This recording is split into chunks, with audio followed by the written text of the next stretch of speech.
Welcome to Drive and Double Feature Podcast. I'm Nathan. I'm Ryan. And this is the podcast where we talk about 2 movies a week every Tuesday and Thursday. And before we get into this week's episode, we do have a Patreon. If you want to help support the show, that's over at patreon.com/driveindoublefeaturpodcast. We have some fun off-the-cuff conversations that we recorded, a lot more extra content. It's fun. So if you want to help out with the show, it's just $5 a month over there. But this Tuesday is the start of October. This is our Halloween marathon. I'm really excited to get into this. And I'm actually kind of scared. You're scared? All right. Well, just you wait until we do Nightmare Before Christmas and you'll be really freaked out. But that's a Christmas movie. No, it's a Halloween movie. The age-old debate. They'll never end. Yes. But no, I wanted to start big for October, so I'm talking about one of the horror classics, and that is the Texas Chainsaw Massacre, 1974 version, because Ryan got a little confused last week. He popped on the Netflix version. I was like, no. I know. Yeah. Yeah, I'm sorry. Not the Netflix version that everyone loved. Yeah. Luckily, you meant the 2003 version, which is the one I watched. Yes, yeah. That is not what I meant. I'm sorry. Oh, no. Maybe one day. that even though I think that was my first Texas Chainsaw Massacre. I saw that before I saw the original, actually. I've never seen anything beyond the first 2 movies. Really? Oh, wow. Then we got an adventure to go on together one day.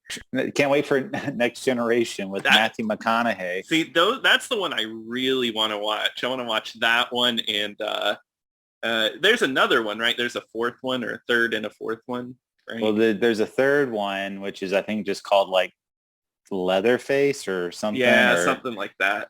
And then there's the 4th one, which is that movie, Next Generation, with Matthew McConaughey and Renee Zellweger. The 3rd one actually has, I think, Viggo Mortensen is in that one. Viggo's in it. Yeah, I want to see both of those, and I'm sure we'll get there someday. And the 2nd one would be a lot of fun to cover as well. Which you did cover that already over on the Media Boys podcast. Yeah, Media Boys podcast, which is my other podcast where we talk about like video games, music, and movies. We did the Texas Chainsaw week or episode, and but we didn't talk about this one, 1974 one. And Ryan, you said you've seen this before, right? Yeah, this is my 2nd time viewing it. Gotcha. This is my 3rd time viewing it. To give you like impression of how I felt about this movie over time, the first time I watched it was I was in high school, just getting into horror, and of course people were like, this is a classic, and I really did not like this movie. Didn't like it at all. Yeah, I didn't. Wasn't into it. It annoyed me. The second time around, I got to watch it in the theater, and that changed my whole perspective on this movie. I loved it. I thought it was great. And this is my 3rd time watching it, and I still really like this movie. That's when you were in your angsty teenager phase where it's like, I hate everything popular. Yeah. Like, I hate anything that everybody likes. I want to... Cannibal Holocaust is my favorite horror movie or some dumb crap. Yeah. Right next to Fight Club. Oh, yeah, Fight Club's great. Fight Club's still the greatest movie ever made, Ryan. Sure. Right next to Pulp Fiction. Yeah. Right, my top 3. Fight Club, Pulp Fiction, and American Psycho. Right there. My top 3. Don't fight me. Yeah. But no, I think I saw this when I was in high school, or either that, like fresh out of high school, maybe. Mm-hmm. But yeah, I thought it was really good then. I mean, I thought it was like, I was totally scared, like watching it, like just being like, totally excited. And it just like, you're really just wanting, it's really thrilling. It is. It's really thrilling. I think the last 20 minutes of this movie are just incredible. I mean, even the stuff before that's really good. But I just really like that this movie drops you into horror so fast. Zero build up. It just kind of like, boom, we're getting started with it. It's crazy. I know. I mean, you think of like modern horror movies now where it's like, oh, well, of course you got to have like 30 to 40 minutes of just nonsense of like character exposition for teenagers that we don't care about or whatever. It's like what's going on in their lives. And it's like, no, we don't really need to know that. I mean, we're here, kind of here for the scares. So yeah, exactly. We hardly know anything about any of these characters. Hell, one of them is, I think, the reason why I didn't like this movie at all. And that is the character of Franklin, who is wheelchair bound, played by Paul Partain. This character and still annoys me to this day. I hate him so much. I thought he was hilarious. Really? I mean, he's funny, but I hate it at the same time. I don't know if you could put this in, but I wanted the scene where he's like in the house and he's by himself and he's like talking to himself. Mm-hmm. And he's like, hey, come on, Franklin, this will be fun. Yeah. And he's just like blowing raspberries constantly. Yeah. I don't know. I thought that was so funny. Mm-hmm. No, and there's funny bits like whenever there's that one scene with the flashlight and then his sister's like, give me the flashlight. He's like, no, I need the flashlight. And then she's like, oh, then I'll go without it. And he's like, no, then I'm going to go with you. It's like this whole bickering for 5 minutes. Not 5 minutes, but it goes on forever. Yeah. I don't know if I don't own the DVD to this or anything or the Blu-ray, but I did like go looking for like making of documentaries and things. And I did find one that was about like an hour long where they interviewed the guy that played Franklin and everyone was just apparently he himself was like super annoying and like nobody ever hung out with him. And he even said he's like, well, he even said, he's like, the character of Franklin was just so annoying. And I felt like I couldn't turn it off like after the movie, when we stopped filming. So like in the movie, he's constantly complaining about how hot it is and how he's not having any fun or whatever. And they said, he would keep saying that even when the cameras weren't rolling, but and because of that, like nobody would hang out with them at all. Well, that's funny that you say that because I do own the Blu-ray and there's 4 commentaries on this thing. I only had time to listen to one of them. And that one featured Tobe Hooper, Leatherface, the guy who plays him, and the director of photography. And they all pretty much agreed that they did not like the guy that played Franklin. Tobe Hooper was like going in on him. He's like, anytime we cut the scene, he wouldn't be out of character. And I hated him. And he said he was the happiest to see him die. He said that was the happiest person he's ever killed on camera, which I think is so funny that Tobe Hooper would be that open about that. I wonder if like directors do feel like certain ways like I can't wait to kill this character off because I hate him so much. Right. Yeah. I mean, I'm sure like, okay, once we do all these scenes and we kill them, they're out of here. Probably make their death scene really annoying. Well, there's like one scene too where they're by a hill and they're like Franklin's in a wheelchair, like you said, and he's trying to like maneuver getting down this hill. And there's like one scene where he like rolls down a hill, like he falls out of his wheelchair. And he said like he made Tobe Hooper like cut him like extra money to do that one role because he just didn't want to do it. And he was just like, oh, well, when that scene where I fell, I had a check right in my pocket saying I got more money doing that one scene. And it wasn't like it was like this big death-defying scene or whatever. He just tumbled. He just kind of like rolls, it's just like when you're a kid and you just like roll down a hill for fun. Yeah. Then I think that scene could have been funnier because he's peeing in the can at the same time. That's when he falls down. He could have just splashed himself or something. But I guess they didn't take that opportunity. I don't know why.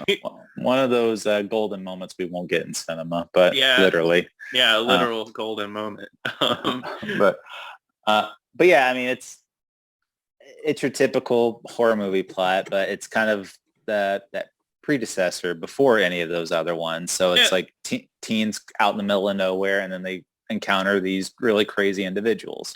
Yeah, and I really think that helps it, like, being a predecessor. Like, I know, like, you put it against maybe a modern horror movie, it'd have a little bit more plotting or whatever, but I think there's something about it being so I guess minimalist, that makes it a little scarier, right? Because it's just them traveling in a van. They just kind of stop at a few places, and there's not really much to it like for a good 30 minutes of the movie. No, but they do have some really good scenes. Like they pick up a hitchhiker, and you don't really know what his deal is, but he's acting increasingly more like insane as the ride goes on. They're taking this hitchhiker. So, I mean, he's just kind of like, oh yeah, I used to love going to work at the slaughterhouse and killing animals. So he's starting to act a little weird, but then he grabs Franklin's knife and uses it to cut his hand. And then I don't know why they don't kick him out of the car at this point. Oh, I know. Like as soon as you see like this guy like cutting his own hand, you'd be like, all right, get the hell out of this car. Like, get out of my car. Yeah, and it's like it's 5 against 1, so it's not like yeah. And but it takes him slicing Franklin's arm to get them to kick him out of there. Yeah. Yeah. But I mean that guy, he gave a really convincing performance. I mean he acts super crazy. He's like always kind of like doing like a little like stuttery movements type of thing. And he just says like really bizarre stuff, talking about how much he loves to eat head cheese. Yeah. Yeah.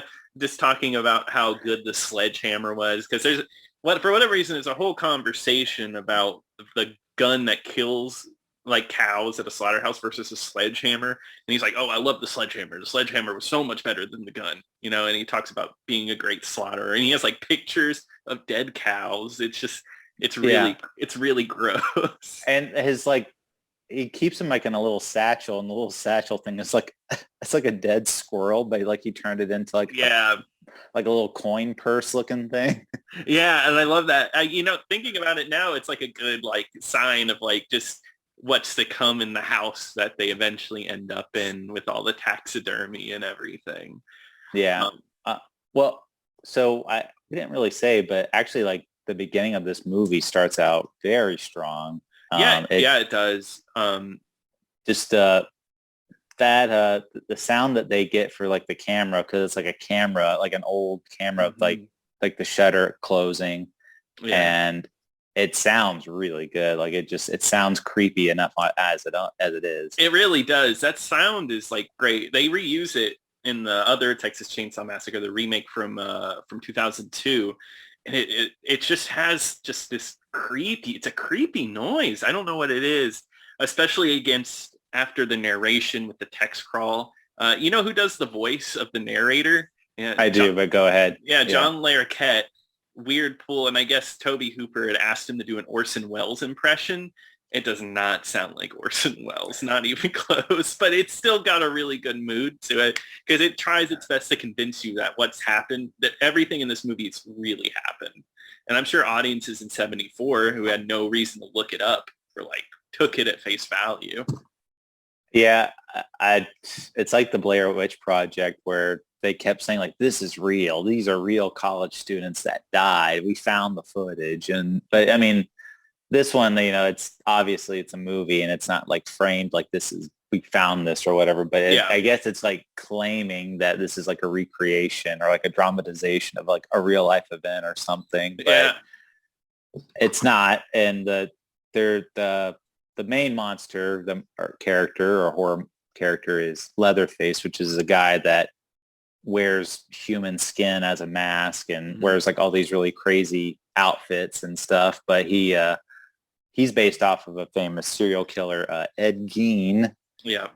Who's also bases off the character for Norman Bates and Psycho. I think there's a lot of Ed Gein in horror. He's like one of the most famous like killers just because just really disgusting. It is a mixture of Norman Bates and Leatherface. We're using skin for furniture, but also a big mama's boy or whatever. And he was known for grave robbing, and that's how this movie starts with a dead body that's been exhumed from a grave, and it's like put in this really symbolic position. And it's just the body here. Because I'll say like maybe some of the makeup in this is dated, but the body here just looks disgusting. I do Oh, think it's the so body looks like good. it's so gross because the skin is like wet and it's like dripping. Hmm. Yeah, and I think this is the perfect way to start this movie because if they just started with the teens kind of, driving in Texas, it wouldn't really, it wouldn't start powerfully. This just gives it that ominous, like, hey, just Yeah. wait, something's happening. Oh, it immediately puts you on edge. So you're already like on the defense, like, uh-oh, like what am I getting myself into or whatever. So, Yeah. uh, but yeah, so there's that scene after the hitchhiker, he leaves finally, and then they find like that barbecue stand Yes, yeah, with with the cook. the cook who is one of the best characters. He shows up in the second one as well. Um, there's just something about this actor. I had his name written down. Jim something, I Yeah, think. Jim Sedow. He's just got this strong Texas accent, and he's just kind of. I mean, you'll see it throughout the whole movie. Just two-faced, kind of like. Uh, just one on one end, he's nice and friendly. On the other end, he's a sick dude. Oh, well, so this is kind of jumping ahead a Yeah. lot, but it's revealed that he is part of the Leatherface family and and that they're actually a family of cannibals. They eat people. And Yes. I was wondering, so at the very beginning of the movie, they're kind of, well, it's implied that the hitchhiker kind of put like a symbol in blood on that teen's van to kind of signal like, hey, like go for these guys or whatever. And so the cook obviously saw it at some point and targeted them. But my question is like he's got like a barbecue joint and they're eating the barbecue. And there's like one scene where like Franklin's eating a sausage and he takes a bite into it and he kind of like looks at it. Uh-huh. And I'm like, I wonder if that's human. That's funny because this is mentioned in the commentary. But Toby Hooper, so I think it's the DP or Leatherface asks him like, hey, this happened. Is that somebody's, uh, penis that he's eating? And then Toby Hooper's like, I'm not going to say anything. So it's pretty much confirmed that yes, Franklin is eating on some human right there. Yeah, maybe not that part of the anatomy, but that's what I was thinking right away. But Yeah. But no, I mean, that leads into the second one, right? The second one goes really heavy on like, oh yeah, everybody's eating people. But this yeah. one's a little more subtle with it.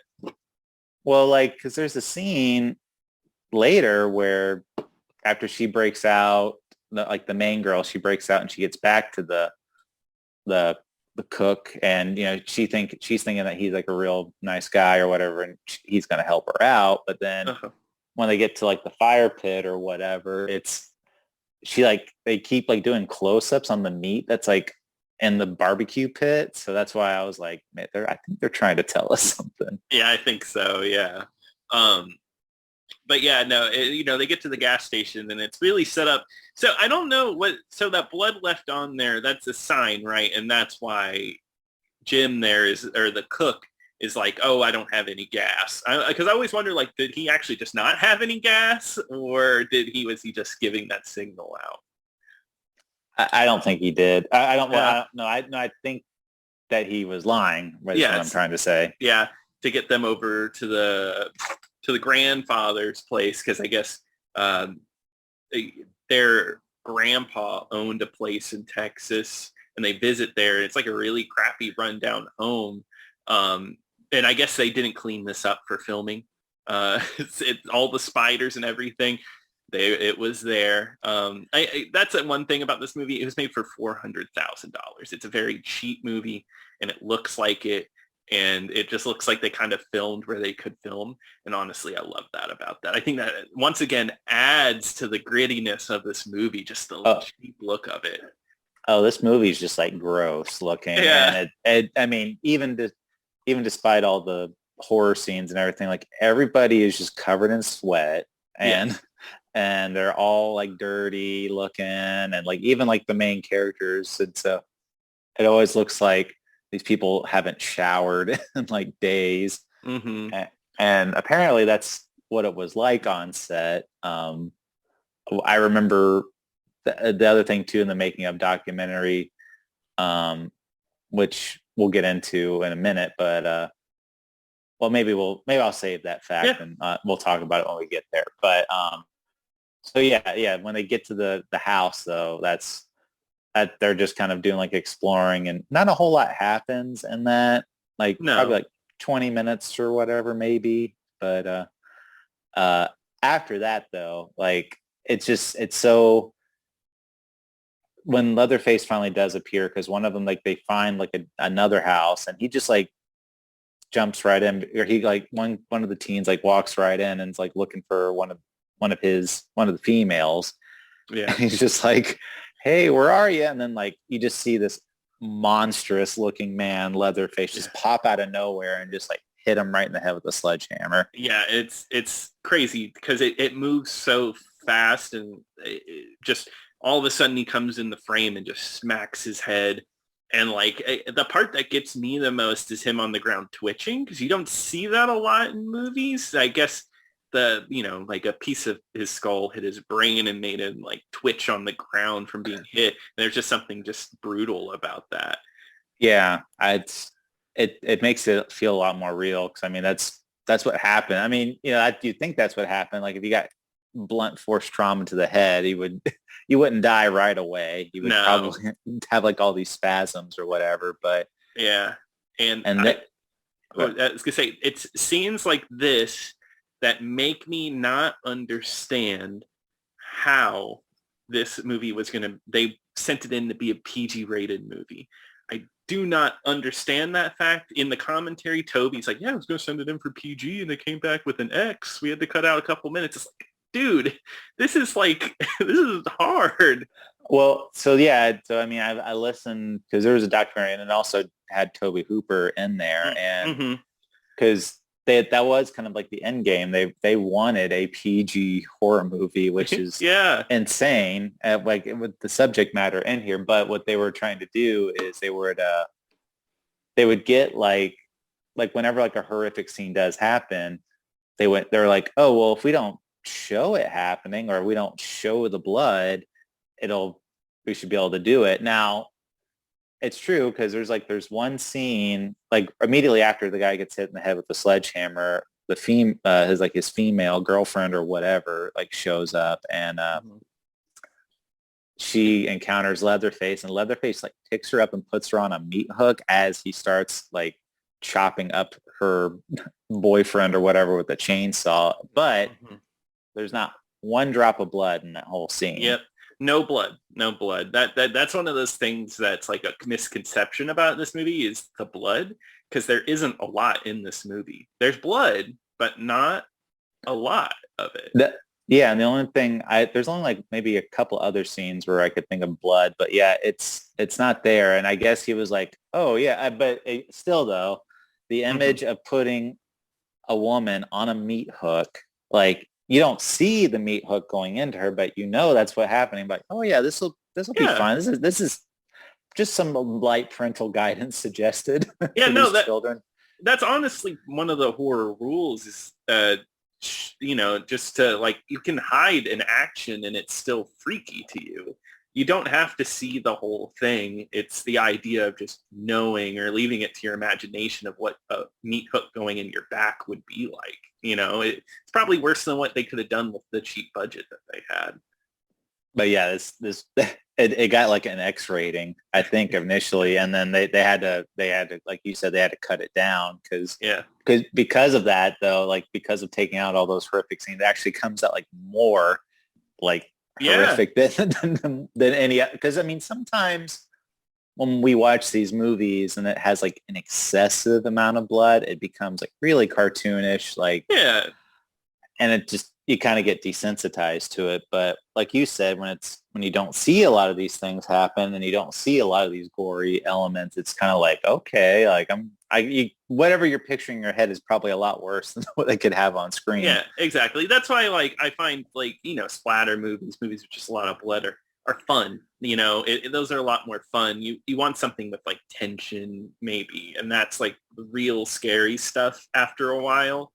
And that's what this movie has, because I mean, the meat hook happens, and it just kind of goes downhill from there. Then, including, well, I wanted to mention one of the greatest scenes ever is her walking, or shots ever, is her walking up to the house, and it's like the low angle shot, and the house like grows bigger and bigger as she gets closer to it.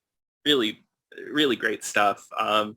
But then comes a scene, right, where they're in the wheelchair, the flashlight, and the brother and sister are like, oh, we have to go out and find them because they just up and gone missing. So, I mean, like one thing I do like about this, like right, like you said, right after the flashlight scene is that it, it does do jump scares, but it's never, I don't think they're overused or anything like that. Cause that's kind of what happens in this scene where the brother and sister are out in the woods and then Leatherface just kind of pops out of nowhere. Yeah, and then just starts ripping Franklin apart, and that's probably the bloodiest scene. That's only there's like blood droplets that are flying out. Yeah, but you still don't see a lot. It still feels like a lot's cut out. But especially the angle is like Leatherface in front of the wheelchair, and he's just kind of like, you see him just like swerving the chainsaw a little bit. And Toby Hooper is laughing in the background. Well, yeah, they said because when he's having to chase like the final girl, apparently like Gunnar Hansen, the guy playing Leatherface, was a lot faster than her. So he had to kind of act like he was real crazy. So there'd be scenes where he was just like, he'd be chopping wood with the chainsaw, like he'd be cutting down tree branches or just acting kind of out there. And I guess one thing Gunnar Hansen did do was he actually went to a school for the mentally handicapped, and he actually worked with a bunch of like nonverbal people that didn't really speak or anything like that. They didn't have the mental capacity to do that, but he was able to kind of study their movements and like the kind of sounds that they would make, and he said according to him, he said he spoke to other people after that movie, and they said he gave a pretty convincing performance. No, I totally agree. I think it's a good performance. There's something about it, right? Because as we learn more about Leatherface, you learn that he's more controlled than anything. There's almost no personality behind those eyes. He's controlled, and it's like a human just being formed into being a monster. Like, oh, I'm just kind of, this is what they're telling me to do, is to kill and cook. And I think it's really good. I think that makes that character all the more freaky. Right. And, he does make noises, like I said. So he's kind of like doing like these grunts and like whines and things like that. And what I read was that Toby Hooper actually gave him like a script, and all those, he would tell him like, this is what Leatherface is trying to say, but you're not allowed to say any of these words. Yeah, and I guess Gunnar Hansen there had written down gibberish for him to say almost, because there's a really great scene where the cook comes home and he's yelling at Leatherface, who's wearing like a grandma outfit, because I guess that's like, he has like 3 different things he changes into, and I guess he changes in the grandma one when he's like the cook, kind of the mother of the family, is the way I would look at it. And I love it because the cook's yelling at him and just like, you did this wrong, but Leatherface would like correct him in his gibberish way. Oh, yeah, because he does say one word kind of, because the cook is like, did you get all the teens? Did you get them all? And Leatherface is like, and he's like, you didn't let anyone leave, did he? He's like, no, or like, yeah, like, or whatever. So yeah, no, it's good. And I love that the cook just can't find any excuse to beat him, so he's just like, you look what you did to the door, you broke the door, and then like he hits him over that. It's like darkly funny, it's very dark humor. Yeah. So like we said before, like the cook is revealed that he's really working with the Leatherface family, and it's been revealed that they're a bunch of cannibals because they have like bones and dead animals and human fragments. Like they use like human body parts as furniture. Like there's a chair, instead of like the arms of the chair, it's literal arms, like human arms are as a chair. And but probably the scene that I've never forgotten, it stuck in my mind, throughout this movie, even when I remember seeing it, is they have a character they call Grandpa, and it's this really, really old character. I think I had to like look it up, and I'm like, well, how old is this character supposed to be? They said it was like 120 years old or Oh my something like God. that. But it's an actor, but he's in heavy Makeup. prosthetics to look like an old person. And they're like, oh, we got to feed Grandpa. So they prick the girl's finger and she starts bleeding. And then the Grandpa character starts sucking on her finger, and he just starts like doing like twitching type of movements. And it's just, it's so disturbing. And it is. Yeah. In like another scene with Grandpa that's like disturbing, but like darkly funny, is the scene where they have her head down to smash her like head with a sledgehammer. And they keep putting the sledgehammer in Grandpa's hand, and he just keeps dropping it. And Leatherface is trying to guide his hand and everything. It's as equally awful as it is kind of funny, you know?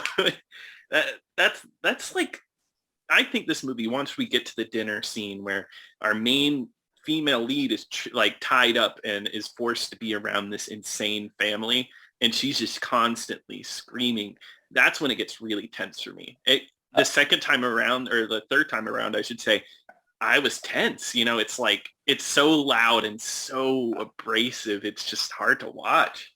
Oh, I couldn't take my eyes off of it during that scene. It's just, it like once that scene starts going, it's like, you know, you're just like, you're on the edge of your seat the whole time because you don't know what's going to happen. And when you first see it, and even though I knew exactly what was coming up, I was still just like, oh my gosh. And just, but so this is the fact I was going to bring up earlier, is that they said, like, everyone said like shooting this scene, it's probably one of the most iconic scenes from the movie, but it was, but everyone said like this was like the biggest nightmare scene to shoot ever. Yeah, that's what they were saying in the commentary, that it was hell.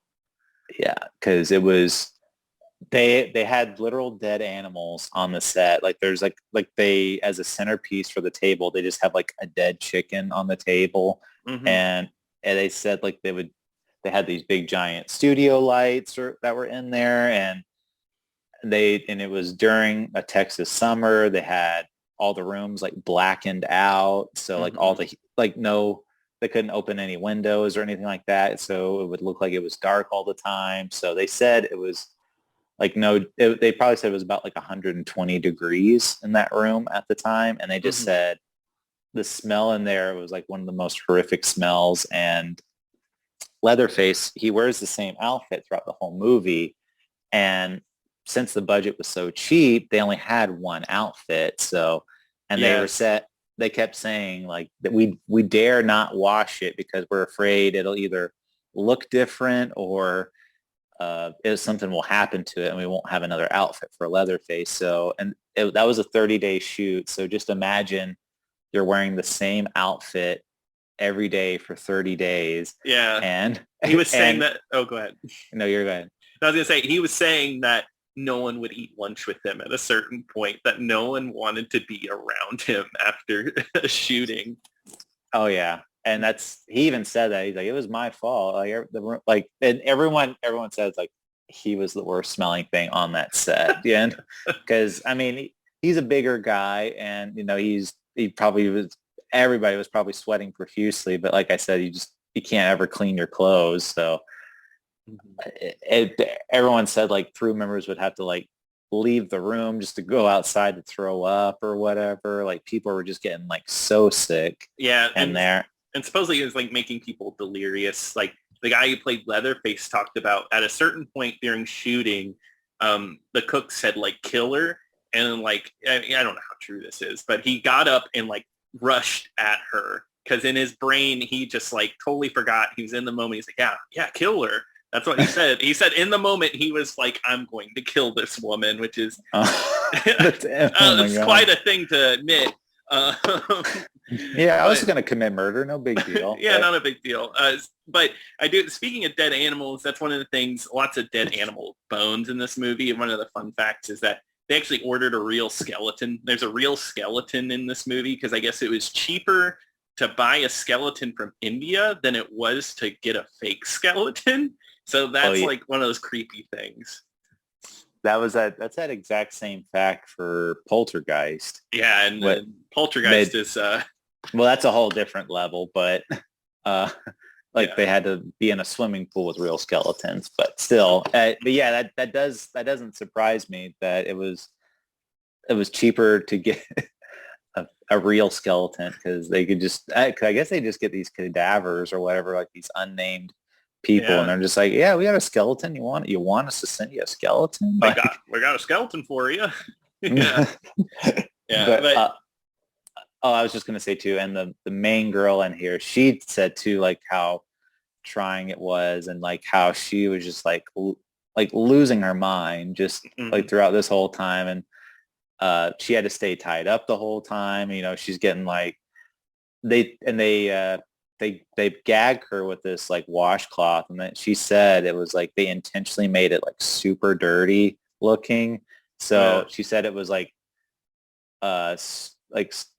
really nasty, like in her mouth. And like there's the one scene where the hitchhiker guy, because he shows up again because he's working with them, and he's like kind of messing with her, and I guess like during one of the takes she falls over.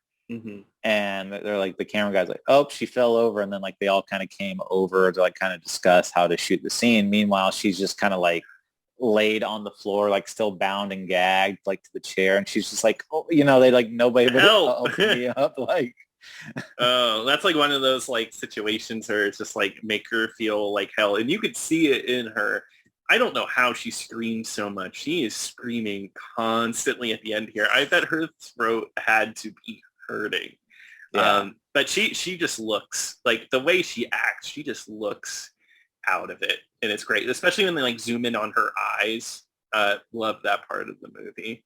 But no, just that dinner scene, I think that scene right there is worth everything for the movie. Oh yeah. But she finally, like you said, in the scene where the hammer scene with the grandfather, like he's trying to hit her, but doesn't have the physical capacity, so she's able to escape because they're messing with that too much, and she throws herself out of a window, which I don't blame her. And it's so funny though, like she just like football like crashes right through it. They had a stunt double do that scene where like somebody crashed through the window, but they do a second cut during the fall where the main actress is like jumps onto the ground and starts running, but she got hurt there, like legitimately just doing that one pickup shot. So. Oh my God, that sounds about right.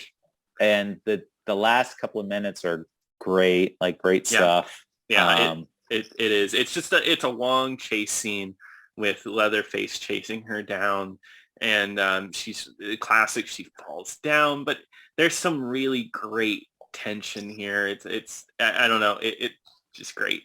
Well, I mean, having never seen it before, when I first watched it, I mean, you know, usually you have a pretty good inkling that the girl's going to survive in the end or whatever. But having not seen a ton of horror movies at the time, like I legitimately was like, I don't know if she's going to get out of this or not. Or, you know, they might do some type of fake out where you think she got away and she dies, or Leatherface gets her and kills her or something like that. But, and they do kind of tease it a little bit because she flags down a truck driver who ends up killing the hitchhiker because the hitchhiker won't get out of the road.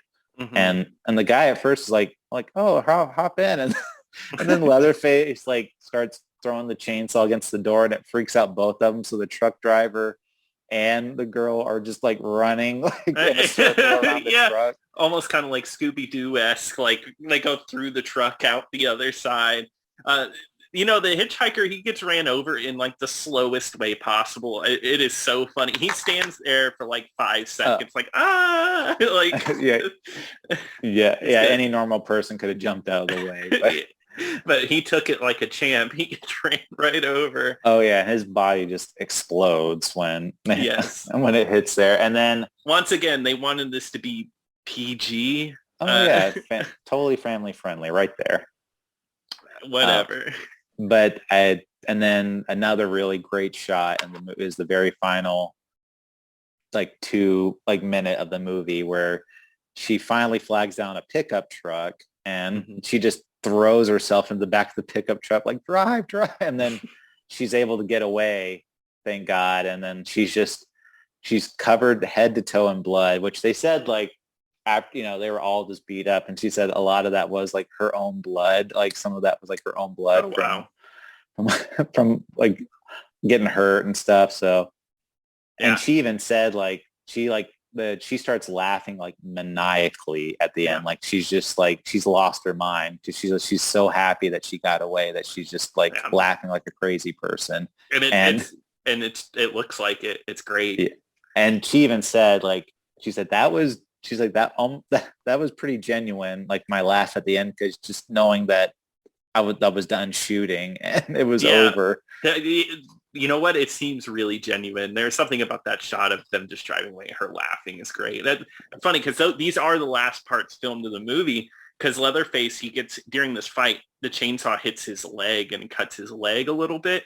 I guess this was Leatherface's last shot, because if he got hurt for real, they would already have Leatherface's scene shot, so they wouldn't have to go back and refilm anything, which is so funny because I guess all that was protecting it. They put a piece of brisket over a metal plate, and the chainsaw, because it has that look whenever it hits his leg that it's like cutting open meat, and that's it chopping brisket.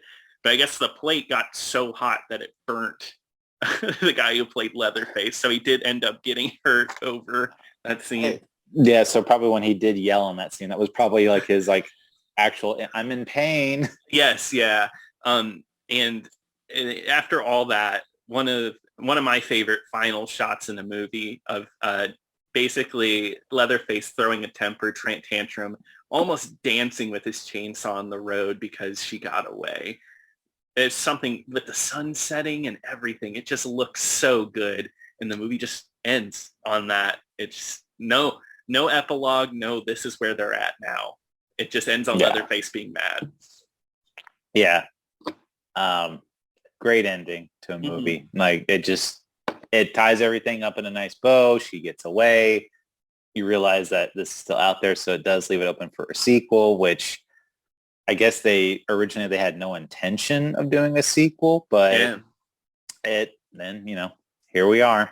Yeah, now we're here. There's so many of these, but the second one did take a while to actually come out, to actually be made. It was like 12 years or something, right? Yeah, something like that. Yeah, 12 years, and it was made by our friends here on the show, Canon Films. So. Yeah, they know how to beat a dead horse. Oh, yeah, they do. It definitely feels like a movie that should probably only exist as one movie, but the way Hollywood works, they'll dig up anything. Because this movie was a hit. 400,000, I think it was the most successful independent film until Halloween came out. It really just made waves, and it's still iconic to this day. Leatherface is one of those characters that, like, people have never really watched horror movies. They know about Leatherface. Oh yeah. Well, I mean, he looks so crazy, and it's just like, how could you not? He's like one of the most memorable looking monsters in a movie. And they said, this was kind of like going into that new phase of horror where, before horror was pretty much just like ghosts and ghouls and like haunted houses, that type of thing, where there was a lot of supernatural elements to it. But this was kind of like that new age type of horror where it's like, this could legitimately happen to you. Like you could run into a crazy person, and this is what's going to happen. Exactly. Right. That's the kind of horror that I like. I don't know, where there's realism to it. Like, it's zany, it's crazy, but at the end of the day, there could be a crazy family out there killing people. It's a possibility, and it just adds to the uneasiness of it. So like you said, this was a huge hit. One other thing I read is like no distributor wanted to touch this movie when it came out. Nobody wanted to release it. And they finally found somebody called Bryden, I think, Studios or something. I forget the name of it. but anyway, it turned out to be a mafia front. Yeah, And this so movie was owned by the mafia for a while. yeah, this was like a mob movie, and so like when it came time for their like, because nobody really got paid for it, and everyone was kind of like, Mm-hmm. I guess dependent, like their salaries are all dependent on how well the movie would do, and when it performed really well, like nobody got paid anything, and it just Yeah.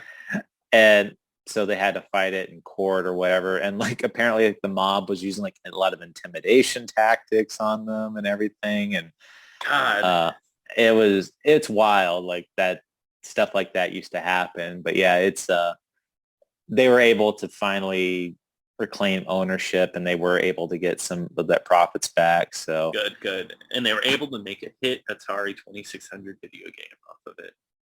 that's right. That is right.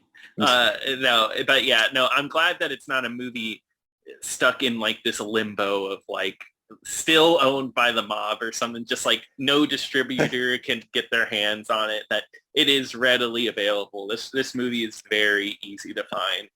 Yeah. And I if you twisted my arm like after thinking about it, I might say might be the greatest horror movie ever made. Yeah. I don't know if I could go that far, but I think I could say it is historically maybe the most important horror movie ever made. I think it's extremely important, and just I guess I could say greatest. I could agree. It's not my favorite, but it is up there as like one of the greats. For me, it's between this and Halloween. Yeah. And both of them changing the game. just to give you another side note, one of my good friend Alex, the guy who recommended the Blood-Sucking Freaks episode, he said this is the greatest movie ever made. He loves this movie so much. So. No, it's a good pick. It is a great horror movie. If you're a horror fan, I totally get that. I think my favorite horror is Halloween. Halloween is just like the end all be all greatest to me. I'll make, if you claim to be a horror fan and you haven't seen this movie, if you're a horror fan, you probably have already seen it. If you're looking for, if it's been on your but if you're like one of those people that's not into horror and it's been on your must-see list for a while, definitely check it out. Like it's, it's crazy if you haven't seen it and you've been looking for a horror movie. Yeah, exactly. No, and definitely watch this movie. I mean, we all have blind spots, right? Big popular movies. Don't let this be one of your blind spots. Definitely give it a watch. Yeah, absolutely. But yeah, I think that wraps it up, and I'm excited to get Horror Month rolling. So what do we got coming up next, Ryan? Well, we are going to be talking about 1985's House, not to be confused with the Japanese movie or the TV show. This is That's what my sister said. I was like, oh yeah, I watched House. She's like, the show, the Doctor show. Yeah. We watched the Doctor show, Hugh Laurie. Yeah. But no, this is a horror movie called House from 1985. It is available on Prime, so you can watch it right there for your enjoyment. It's also available on Tubi. That's how I watched it. There you go. Okay. Yeah. But yeah, no, I'm really excited to talk about that. But if you're excited to talk about excited to hear anything from us, if you have any recommendations, send us an email over at driveindoublefeaturpodcast@gmail.com. And also send us over a tweet at DIDFpod. We'd love to hear from you. But until next time.